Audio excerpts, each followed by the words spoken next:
Hey there everybody, Gideon's Tactical here, doing a review for you of the Blackhawk Hornet 2.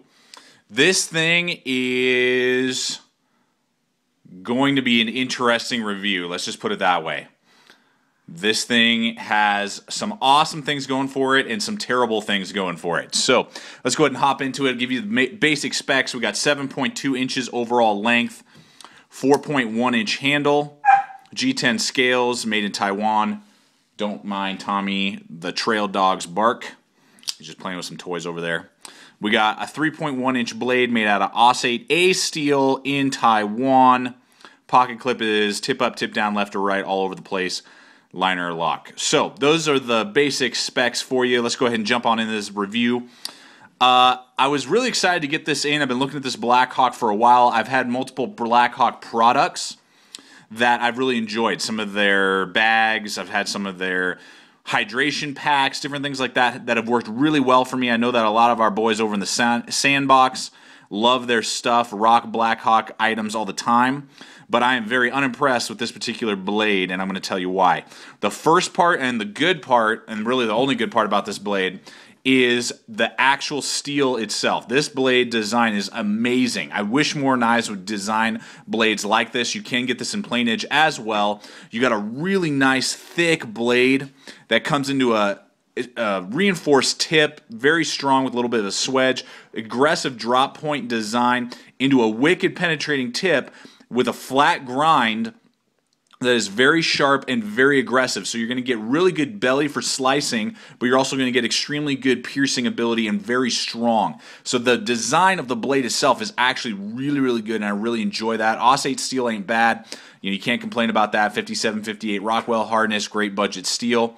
And the overall design is extremely tactical and just great for both EDC, utility tasks, as well as defending your life. The blade design itself is just really good, and I'm really impressed with that. Detailed enough that I can do detail work, but it's very strong. One of the strongest tips on a 3.1 inch blade I've ever seen. So I really like that about it. That's the good. Plus, you got the little blood drainage hole. Of course we're going to need that on a 3-inch blade. Duh. Why wouldn't we need that? I guess that's what that's for, is some sort of tactical blood drainage hole. Whatever.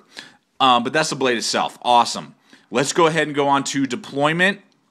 Deploying this blade. Now you have nylon or Teflon bushings in there, not brass or bronze. I'm very sorry to say that. That's unimpressive to me. Let's see if you can see that in there. You see that white right there? Very unimpressed with the type of washers that they decided to do, particularly for the price point. We're going to get to that.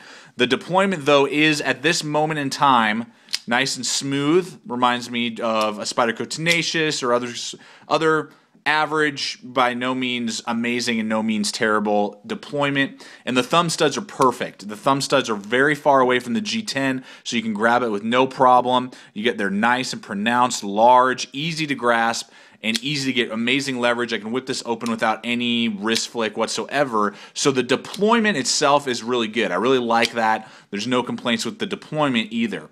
Lockup is terrible with this liner lock design. The liner lock itself is made out of 420J steel, great, nice and thick, strong, dead center, no problems with that. What we have an issue with here is a wiggle, I'm hoping you can see this, up and down on this blade and left and right. There's a lot, and I mean a lot, of blade play with this particular model. It's actually even worse than, say, like a SOG. SOG Flash and SOG Aegis are known to have a little bit of blade play left or right because of their open assisted system. This is worse than that, particularly up and down. Really, particularly for what you're paying and how they pitch this to you as like a tactical blade, is not impressive. I am not impressed with that. I even tried to tighten this a little bit and really didn't do a lot for me. I still got this blade play up and down and side to side. I am not digging that at all. It is strong, that liner lock, but it's just, I'm not digging that. I don't know what happened there. I don't know if it's just a problem with my particular model. They didn't move the bar up high enough or what. But this model, I am unimpressed with that lockup at all. Not impressed. Moving on to ergonomics. Another big problem, because they're selling this to you as like this awesome tactical folder, and it's really an EDC blade that got shoved into kind of a tactical design, because 3 inches is not going to really do well. Great EDC blade, but just not the ideal blade for defending your life if you had to. And the handle has great jimping all along here with this G10, jimping. If you like jimping, this baby's got it all over the place. The problem is these hand grooves down here do not fit ergonomically with my large size hands. I wear large size gloves, and these ergonomics do not do well. My 2 fingers want to try and fit in this choil, then I got 1 finger here and then another finger back here, and it's just very uncomfortable. My hand is getting jammed into a position that it doesn't really care to sit. It's very blocky, uncomfortable. The thumb ramp here is awesome with that jimping and just rests really well for my upper thumb, but this entire lower area is just very aggressive, uncomfortable, and some people may say, well, you're supposed to be wearing gloves, you know, blah, blah, blah. I don't care. Regardless if you're using gloves or not, this is just not an ergonomically designed handle. If this was milled out in just a nice, big, large choil for like 4 fingers, then that would be a lot better design, or 3 fingers, it'd be a lot better design. This bump right here really throws this thing for a loop. So ergonomically, not digging it. G10 scales though, very aggressive, just like Cold Steel. Reminds me a lot of Cold Steel products, this G10. We got a pocket clip that is tip up, tip down, left or right, so this is a totally ambidextrous blade.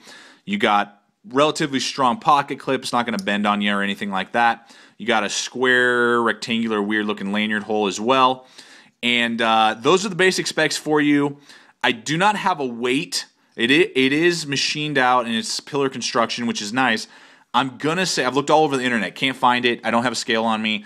I'm going to say that this is probably between right around 4 ounces is what I'm going to say this particular blade weighs, is right around 4 ounces. So I'm going to tell you, for the price point, you're looking around 65 bucks. Very unimpressed. For about 35 bucks, I can purchase this Tenacious, and the lockup is much better, has a larger blade, and it just feels much more ergonomic, and it has about the same quality of steel. This is HCR 13 MOV, that's OS 8A, very similar qualities of steel, both foreign produced. I would take this Tenacious over this Blackhawk Hornet 2 any day of the week, because it cost me about, what, $30 less, and I'm getting actually, in my opinion, a better product. So that's just my opinion.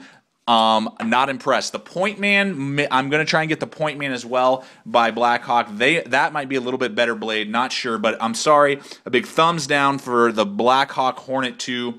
Hopefully this has helped you out. Stay equipped, stay prepared, and I'll see you out there.